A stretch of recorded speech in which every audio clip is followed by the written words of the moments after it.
Tiberious. Who is that? It is your coffee guide. Drink some blackout coffee. Okay.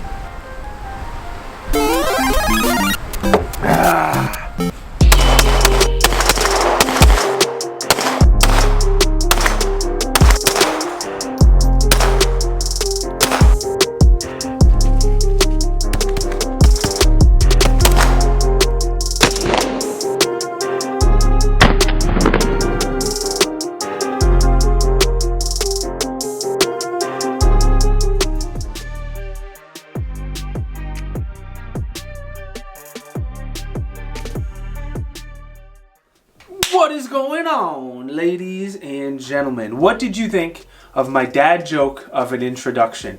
All jokes aside, I can't do anything without coffee. Today, I have a Smith & Wesson M&P 9mm Shield, that version there. Throughout this whole video, I am not going to say that word not even one time.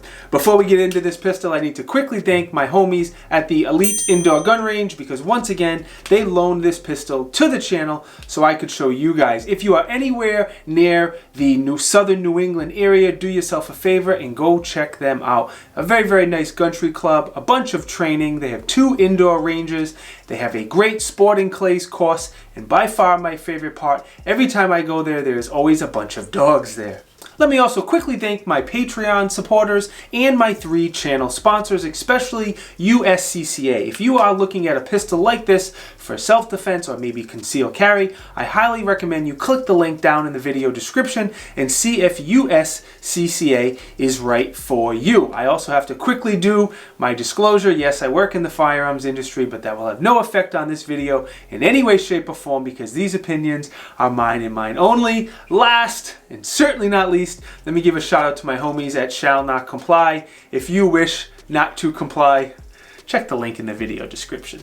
Quick question for you before I get into what I think of this pistol. Would you carry a Smith & Wesson series of pistols? Drop a comment down below, but make sure you keep everything very, very respectful. At first, Smith & Wesson came out with a 380 version of this gun, and everything on the gun was extremely to manipulate, from the magazine loading, the slide, everything was just great for people who have grip strength issues. However, a lot of people wanted it in a larger caliber than 380, so Smith & Wesson a few years after came out with the 9mm version, and that's what we're going to take a look at today. As always, we're going to start at the bottom and work our way up. Magazines are high quality, they are metal, they have a bright orange follower. This follower is very dirty, but normally they're bright orange. And the beauty behind these magazines is they have load assist tabs, similar to a lot of rimfire magazines. So it makes it very, very simple to load these magazines. Speaking of the magazines, there will be several links pinned down in the comment section. If you want to get any magazines for this pistol or pick one up, they are affiliate links. They really, really help this channel going because these videos are very expensive and very, very time consuming. And hopefully, I'll be able to find you guys a good deal with those links pinned down in the comment section. The grip angle on the M&Ps is one of the best things about it, in my opinion. It is a 1911 or an 18-degree grip angle, and I think a lot of people prefer that over a Glock grip angle. The texture on it is very, very good. It's not quite as aggressive as the 2.0 series, but it is still a very, very good texture, and the gun doesn't really move at all when you're shooting. The series of pistols do have grip safeties. Normally, I'm not a huge fan of grip safeties, but I am okay with it on this pistol for a couple reasons. One, the trigger does not have the normal dongle safety, whatever it's called, like a lot of M&P 2.0s, M&Ps have.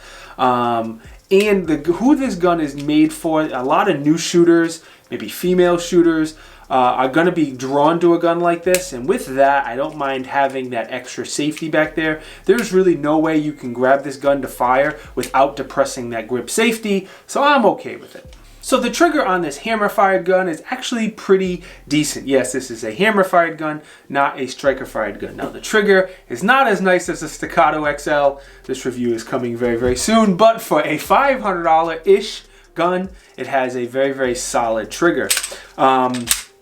The that has a little bit of take up till you get to the wall. Not bad at all. The wall is very, very solid. So if you're like me where you take up that slack to the wall and then slowly pull the trigger, it is excellent for that. The only thing I don't like about the trigger is going to be the reset. On this particular M&P, the reset is not tactile or audible at all. It's very, very hard to know when the trigger resets. So you really have to let the trigger all the way out when you're shooting. And I don't know if all M&P series of triggers are like that, but this one is not tactile or audible in any way, shape, or form. Next, let's talk about the magazine release. It's fine. I can reach it easy. It's a good shape, good location, good texture. It's reversible for you lefties, and the magazines drop freely. I believe that pretty much every single pistol should have an accessory rail, and this one definitely does. It is large enough where it's going to fit most of the smaller lights, lasers, and doohickeys. This particular series of pistol does come with a safety. It's available with or without, however you want to get it. I'm personally not a big fan of safeties, but this safety is very, very nicely done. It's ambi for you backwards left-hand people. It's a good location, good shape, good size.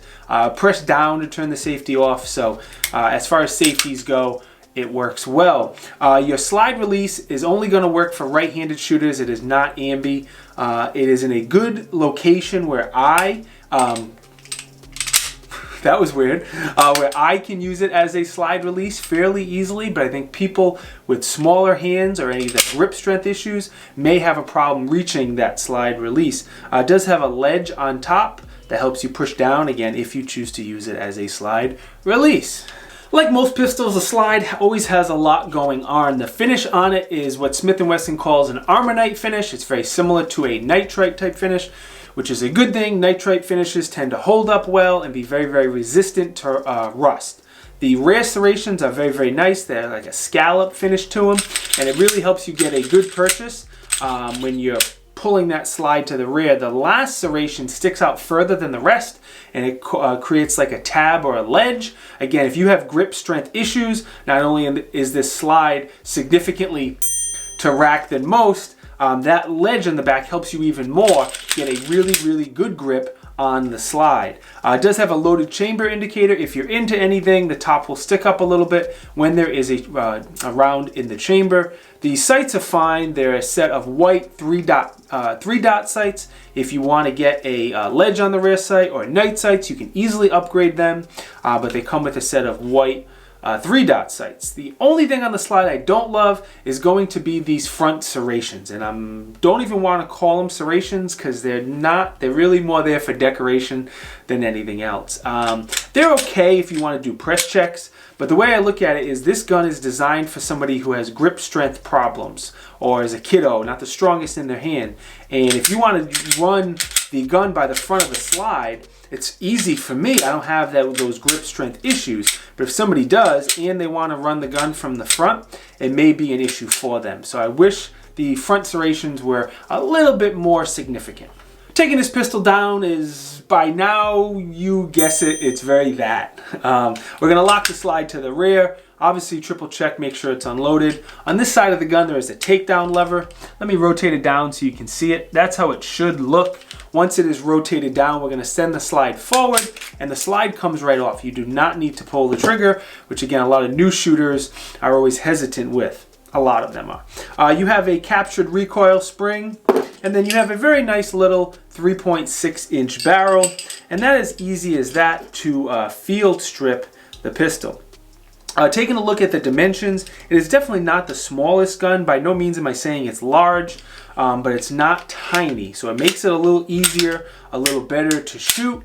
You're about 6 inches long, 5 inches high, 23 ounces. And pricing can be very, very difficult to quote here in 2021 because prices are all over the place. But at the time of this video, I'm seeing it for $450 to $550, anywhere in that price range. Again, there'll be some links pinned down in the comment section. So hopefully I can find you guys a very good deal. Now, pros.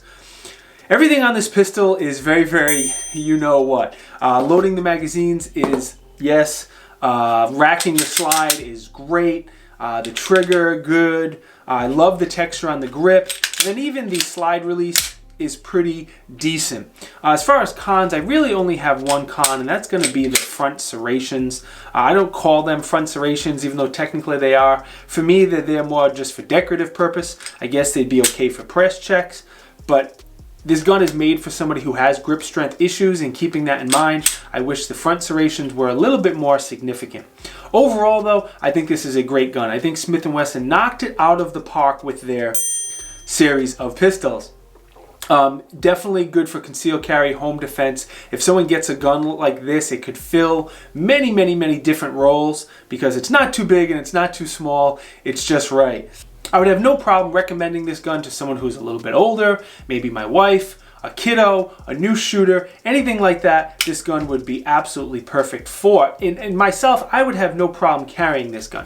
I'm going to stick with my VP9 and my P365 because I like the extra capacity. That's one of the things you give up with a gun like this, is you do lose some capacity. So I personally want the higher capacity instead of the easy nature of this. Damn it, I said it!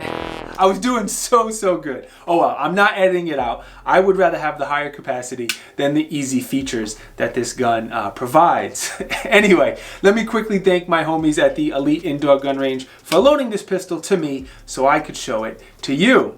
Let me also thank you guys for watching because it is greatly appreciated. If you are looking to support the channel, there is many ways to do so, but the absolute best way is to support me on Patreon. If you are not willing or able to kick up a few dollars per month on Patreon, no big deal. Just keep the likes and the comments coming because they really help me out. Now, if you want to know what videos I am coming out with next, please consider subscribing to the channel and enabling the bell notification. This way, you will hopefully get notified when I come out with a new video. If you want to know what videos I'm working on right now in real time, please consider following me on Instagram, Facebook, Parler, MeWe, Rumble. I am on every platform I can think of, and the links to most of them are down in the video description.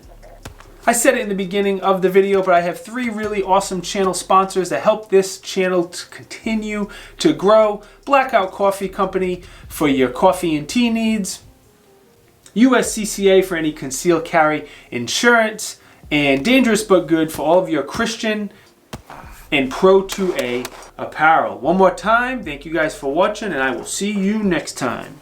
Peace.